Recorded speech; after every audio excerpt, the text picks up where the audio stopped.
Hindi bababa sa 19 ang nasawi sa gitna ng Islamic pilgrimage na Hajj sa Saudi Arabia. Ayon sa Jordan Foreign Ministry, 14 ang nasawing Jordanian dahil sa matinding init ng panahon. May 17 ring iba pang nawawala.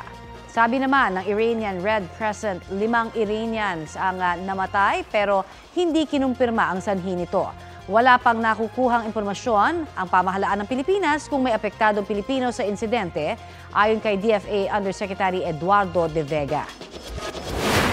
Bilang bahagi ng Hajj, nagsagawa ng Stoning of the Devil ritual sa Saudi Arabia. Binabato ang isang pader na sumisimbolo raw sa demonyo. Ito ang marka ng pagsisimula ng Eid al-Adha. Sa Beirut, Lebanon naman, idinaan ang pagdiriwang sa sabay-sabay na panalangin. Pagtapos ng pagdarasal, may mga nangongolekta roon ng donation para makalikom ng pera para sa mga Palestinong apektado ng giyera ng Israel at Hamas sa Gaza.